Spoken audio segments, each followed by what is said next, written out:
Ô, senador, o senhor falou agora de um número que pode chegar até a 43 pelas conversas de bastidores que o senhor tem. E é justamente sobre isso que eu queria ouvi-lo, porque naquele site que está monitorando o placar do impeachment, aparece ainda o número de 26 indefinidos. E a pergunta que eu ia lhe fazer, nesse grupo de indefinidos, pode haver senadores, pelas conversas que o senhor está tendo com colegas, pode haver senadores que já têm posição formada, que são favoráveis, mas que simplesmente estão com receio, que ainda não se sentem confortáveis para expor a sua opinião? E tem alguns nomes aqui que chamam a atenção, não precisa necessariamente comentar, mas é uma informação que chama a atenção de todos. O senador Ciro Nogueira, por exemplo, que foi um dos principais nomes da campanha de reeleição do ex-presidente Jair Bolsonaro, ele está nesse grupo de indefinidos, algo que chama atenção. Tem outros nomes também, o próprio Davi Alcolumbre, que, segundo parlamentares da oposição, tem afirmado, está negociando a presidência do Senado, e uma das pautas com as quais ele estaria comprometido era o andamento do pedido de impeachment. Então, é possível que nesse grupo dos indefinidos haja senadores que já têm posição formada, mas que ainda não se sentem seguros para expô-la, senador?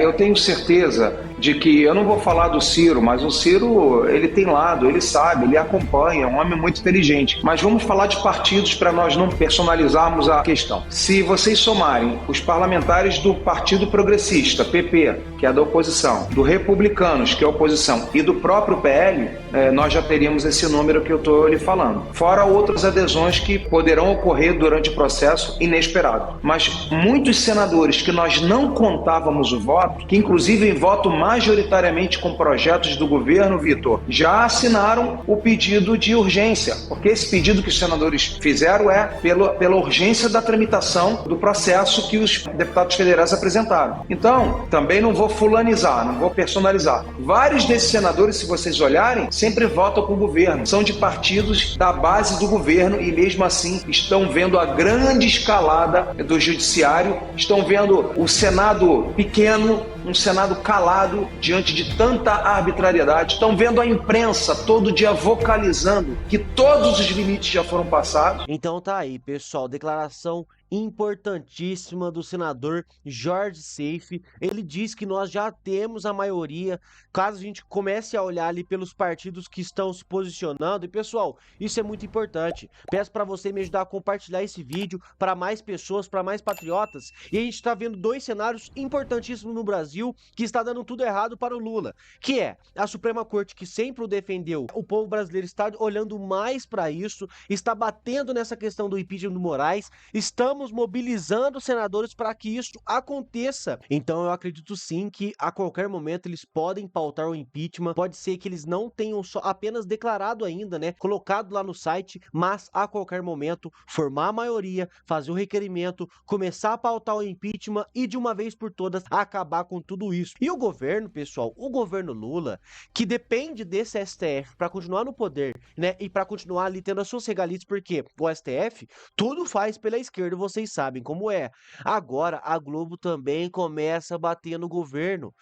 A gente começa a ver que... A gente sabe que o sistema, o Centrão, numa maioria, que faz parte desse grande sistema, é quem manda no Brasil.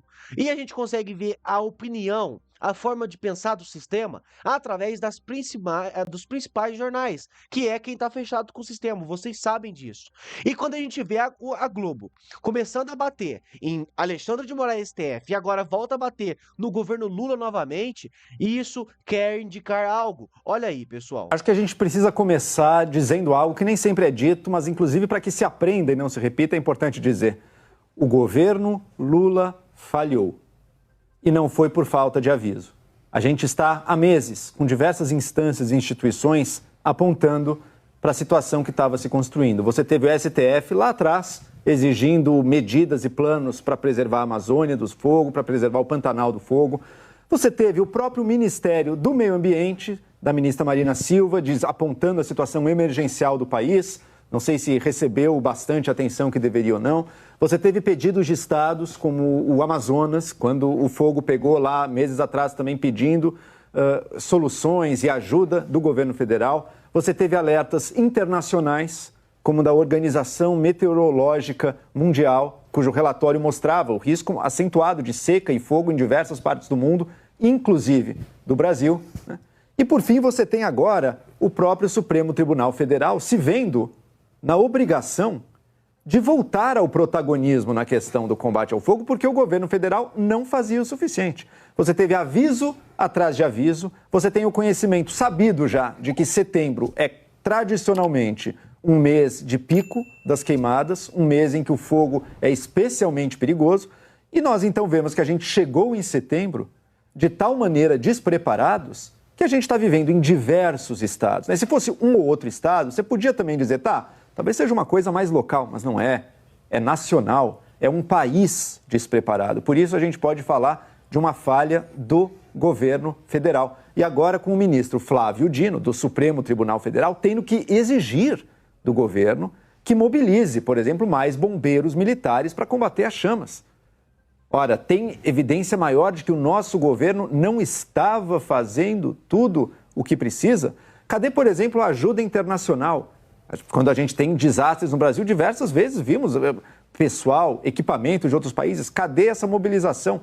Cadê os preparos para o mês que se sabe que tem as queimadas mais intensas e que esse risco acontece mais? O que a gente mais vê até agora é, primeiro, algumas medidas que podem ser úteis para o futuro, a formação da autoridade do clima, excelente, um grupo de trabalho para discutir. Mas isso não aponta, isso não endereça o problema de agora, a calamidade de agora, os problemas que a gente está vivendo, né? E outra, uma discussão que é relevante também para entender o que causou isso, mas que não muda a responsabilidade, que é a questão do crime, tá? A origem criminosa desse fogo. O fogo no Brasil sempre tem origem criminosa. Teve neste ano, teve no governo passado do Bolsonaro, no governo Temer, no governo Dilma. As queimadas criminosas, por vários motivos, são uma realidade brasileira. É como se uma autoridade viesse dizer a violência está tomando conta nas ruas. Ah, infelizmente, os bandidos estão cometendo muitos crimes.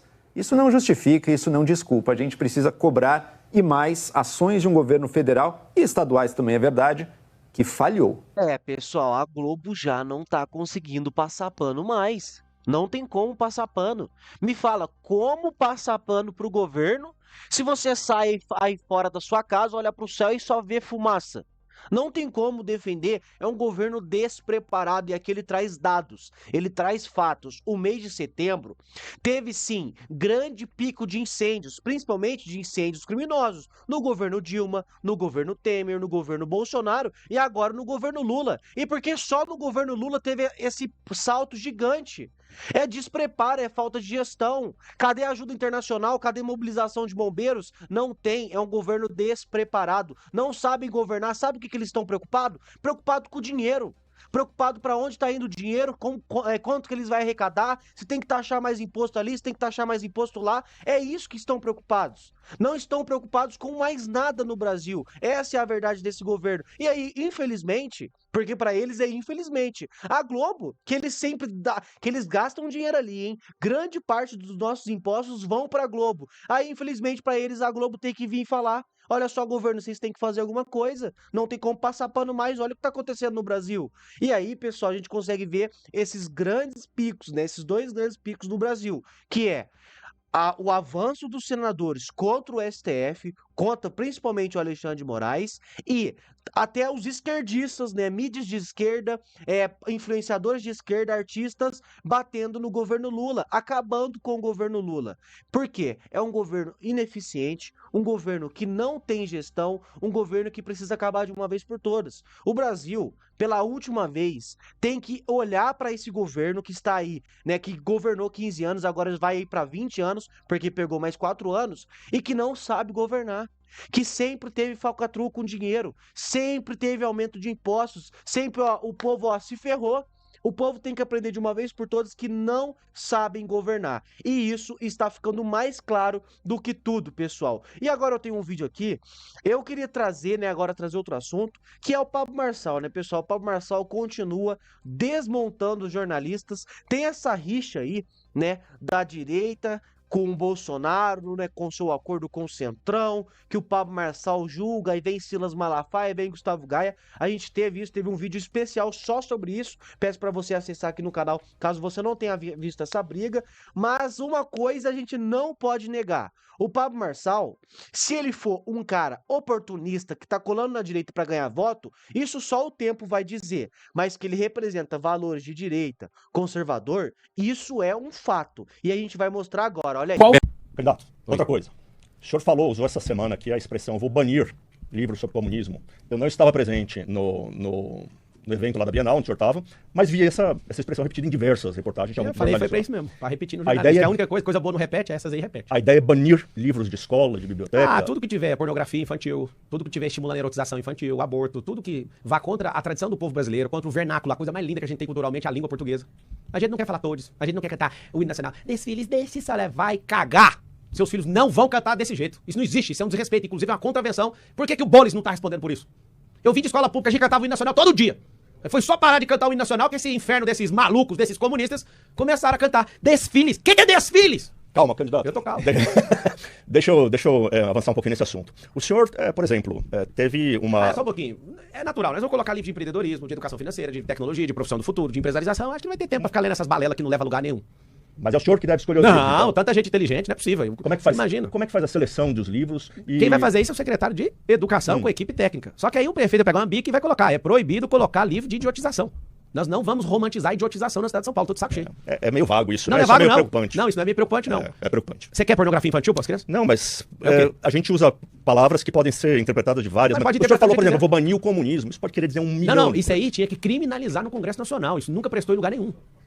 Corte rápido. Faca. É Tramontina. Isso aí, ó, é o seguinte. Nós, como povo, precisamos amadurecer a ponto de criminalizar, assim como criminalizamos no Brasil o nazismo. Porque o comunismo matou mais gente que o nazismo. Esse povo vem com essa conversinha fiada e depois vira uma Venezuela que perde a eleição e não sai nunca mais. Então, como sempre, ele detonando esses jornalistas de esquerda e mostrando o que o povo brasileiro quer, o que o conservador quer. E ali no final, né, tem até o jornalista meio assim, meio indignado, ele ficou assim em apuros quando ele ouviu o Pablo Marçal falou que quer criminalizar o comunismo no Brasil. Aí o Pablo Marçal deu outra aula, que realmente, mas você vai tirar livros de escola, meu amigo, se tiver livro de escola para criança com teor sexual, sexualizando criança, ensinando coisas que não deve ensinar, vai ser retirado das escolas sim. Não vai ter criança cantando hino nacional em elu, nem sei o que é isso, nem sei que tipo de palavra é essas coisas que eles inventam, e agora quer ensinar as crianças, quer colocar na escola, é inadmissível. E o Pablo Marçal, ele está disposto a mudar isso em São Paulo, quem sabe no Brasil. Então eu acho muito importante trazer isso para você. Aí eu quero pedir para você comentar aqui embaixo o que você acha sobre tudo isso, qual é a sua opinião, né, o seu posicionamento, da onde você fala, qual é a sua cidade também é muito importante. E olha só, meu amigo, esse canal aqui é novo, tem 2 meses e pouco ainda. Se você puder me ajudar a compartilhar para mais patriotas, para que eles saibam o que está acontecendo no Brasil e também se inscrever aqui, vai me ajudar muito, tá bom? Muito obrigado a todos e até a nossa próxima notícia.